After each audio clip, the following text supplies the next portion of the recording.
Join Jerry Coleman and me at 10 a.m. before this week's Ravens-Steelers match up at Stalking Horse in Federal Hill for the PressBox Live radio show on ESPN 1300, brought to you by Bud Light. And we do welcome you back to Inside PressBox, presented by Freedmont Mortgage. Joining us now is, I think, the person who now has the record for being on the show more often than anyone else, Jay Davidson. He's the president of the Baltimore Grand Prix run last week. He spent years of planning this, and the inaugural one is history now. How did it feel after the event, you know, after the checkered flag went down and the awards were given out? How did you feel? Honestly, Stan, it was a huge relief, and I should say that we had a number of people working on this for a number of years, but yeah, it was certainly a relief, and we felt like very fortunate to have had the kind of event we did, that Baltimore showed up in droves like they did, and it just made us feel really validated and strong.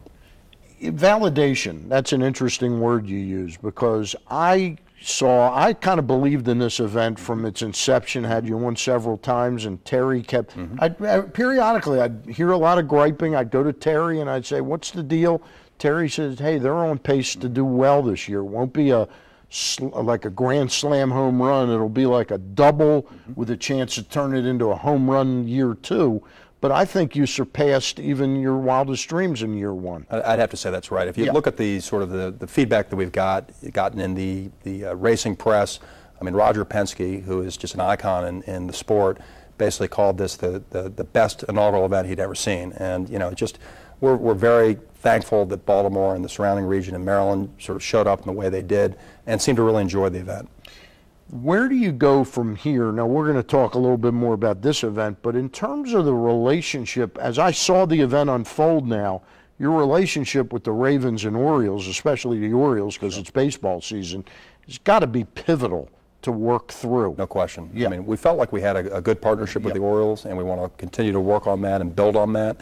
I feel like the Ravens have been wonderful to us as well. I mean, you know, sort of sharing that facility with both those organizations. Obviously, those are the big players in town. We need to make sure that we have a good, strong relationship with both of them. I mean, to me, if the Orioles were a factor, say, in the pennant race or something, and you had a series near that event where you couldn't just sort of move games around and things like that, it could have gotten kind of dicey.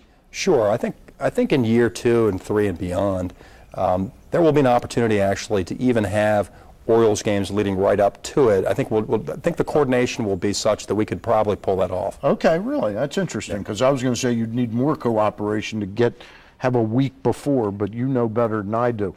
Tell me about one other thing, Mother Nature. A week prior, you had the Hurricane Irene that was just absolutely devastating. And an earthquake prior to that. An earthquake prior to that. And then afterwards, we've had these torrential downpours. Is this a total crapshoot each year for you? You know, Stan, I was waiting for the locust to show up when, you know, I mean, we had an earthquake, we had the hurricane, of course. I mean, typically, I think this has been a pretty unusual weather summer for Baltimore. We look back at sort of almanacs, and typically the weather is pretty good this time of year.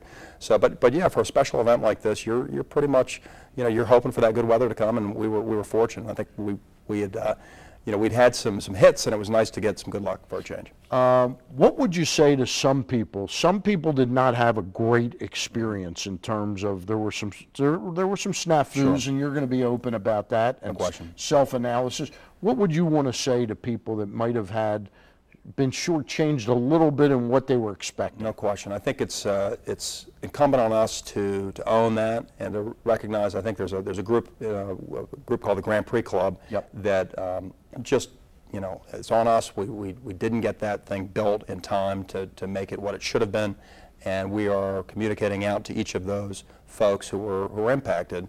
I mean, those are very important partners for us. And we want them to feel good about that. So we're communicating out to them sort of what we're doing in terms of a resolution. I think they'll be happy with the result. The figures I'm hearing from out of the press conference you held earlier was about 160,000 people down there, about 110 or 115 paid. That's right. At the end of the day, were your sponsors happy because that's who you also need to please. No question about it. Yeah. And I think particularly this year, the sponsors that we had, and we're very happy to have had the relationships that we did, felt very good about the event. I think we've had sponsors calling us already sort of about title and some other sort of high-level sponsorship. I think we're going to be in very good stead going forward. All right.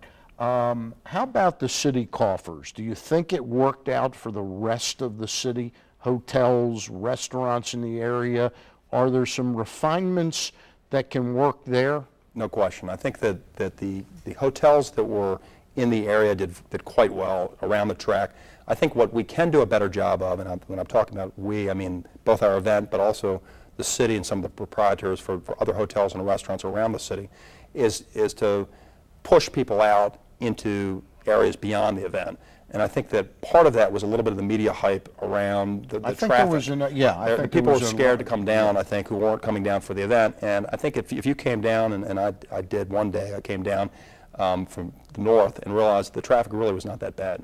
That's exactly what I think happened. I think the traffic during the construction scared people for the event. You know what I want out of you next year, though? I want the concession to sell the earplugs. You got it. Congratulations Thanks, on the Dan. job well done to you and your wife, Elizabeth, and your whole team. Thank you very much, They did a Dan. very, very good job. Kick the new football season off right at our Stoley touchdown zone at the corner of Sharp and Ostend Streets. The biggest pre- and post-game tent party in Baltimore history, featuring a full bar, wine, and tailgate food at great prices just 2 blocks from M&T Bank Stadium. Go to PressBoxOnline.com for the complete details.